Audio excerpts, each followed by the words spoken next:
Have you ever wondered how governments dig themselves out of massive multi-billion-dollar holes? I mean, do they just slash the services we all rely on every day? Or do they somehow find the cash somewhere else? Well, today we're diving right into this explainer to look at two radically different ways to handle a debt crisis. We're going to compare a highly targeted, revenue-first approach straight out of New York with a strict sovereign consolidation plan over in Finland. Let's see how these completely unique models stack up. $12 billion. That is billion with a B. What's absolutely wild about that number is it represents a massive deficit that was completely erased in New York without a single cut to public services.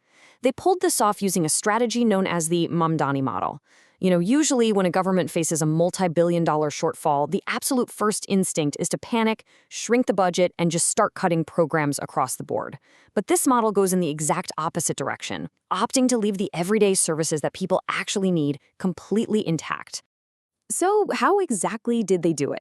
Well, this blueprint actually relies on three very specific pillars.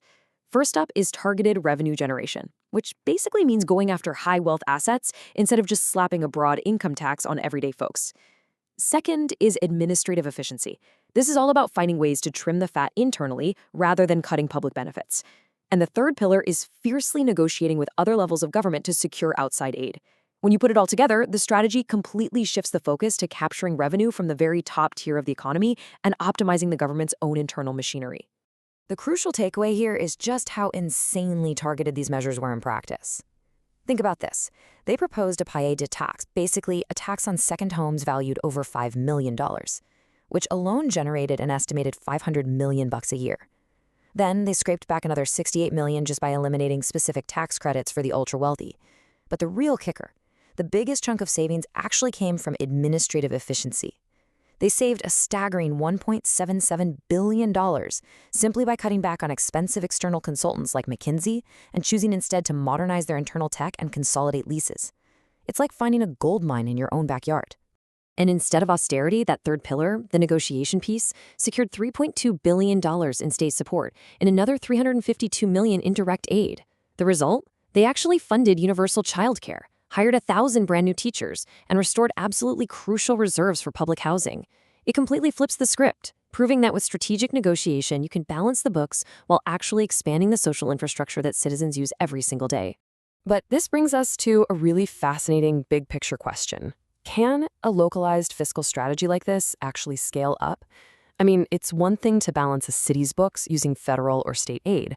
It's a completely different beast when you are an entire sovereign nation that has to fund a military, manage a macroeconomy, and somehow absorb the full impact of unpredictable global shocks.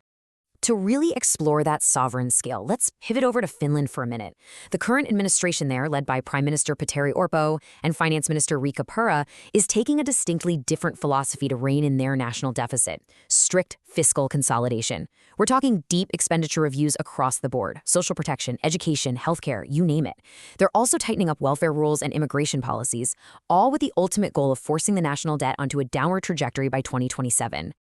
When we look at the underlying data side by side, it completely explains why Finland feels forced down this path. Their projected numbers for 2026 show them grappling with a gross public debt to GDP ratio of nearly 91%, alongside a 4% general government deficit.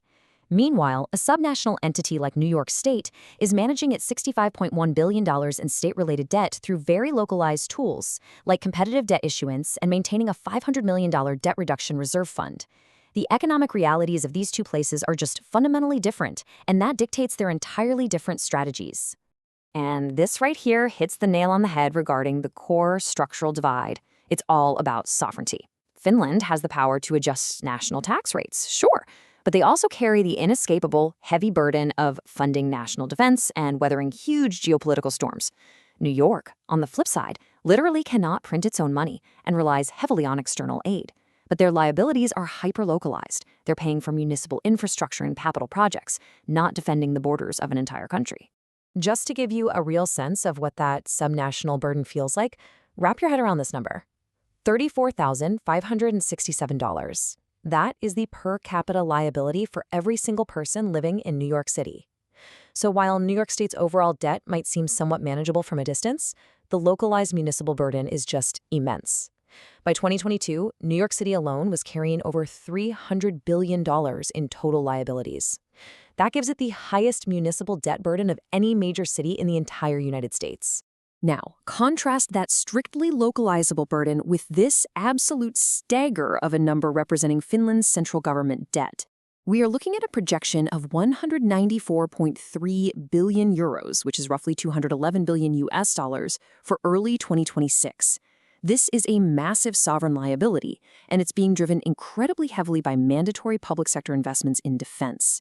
With their gross borrowing for the 2026 fiscal year alone estimated at over 44 billion euros, defense spending is this uncompromisable anchor dragging down their budget, a pressure that a city like York simply does not have to worry about. On top of that, Finland's economy is just acutely vulnerable to international instability. Geopolitical shockwaves like the war in Iran have completely rattled consumer confidence and driven energy prices through the roof all across Europe. This has actually crippled their expected growth, forcing downward revisions of Finland's GDP growth to a mere 0.6% for 2026. And that's compounding all their long-term internal struggles, like an aging population, a shrinking workforce, and stagnating labor productivity. But here is the really fascinating part. Even though we are looking at governments operating on completely different scales with totally different tools at their disposal, they are actually trapped in the exact same dilemma. They are both struggling under the weight of high debt-to-output ratios. They are both incredibly sensitive to the pain of higher interest rates eating into their budgets. Both are dealing with sluggish, sticky economic recoveries. And at the end of the day, both are walking the exact same political tightrope. How do you force debt onto a downward path without completely pulling the rug out from under your citizens' economic stability? And of course, we absolutely cannot forget the people actually carrying the weight of these economies, us. While governments are busy debating billions in deficits, regular folks are feeling the squeeze. The New York Federal Reserve reported that total U.S. household debt surged to an astonishing $18.79 trillion by early 2026. And while serious delinquency across most debt categories is creeping up to about 2.83%, student loans are setting off massive alarm bells, with a staggering 10.86% transitioning into delinquency. The tax base itself is under immense, undeniable financial pressure. So, we've walked through two very distinct paths to financial stability today. You've got a localized model that aggressively targets high-end wealth and bureaucratic waste so it can keep public services running, versus a sovereign model that leans hard into broad fiscal consolidation to ensure national defense and survive global shocks. As global economic pressures only continue to mount, it leaves every single one of us facing a critical question. When the bill finally comes due, will your government balance the books by restructuring wealth and tearing out internal waste? Or are they going to do it by cutting the everyday services that you rely on?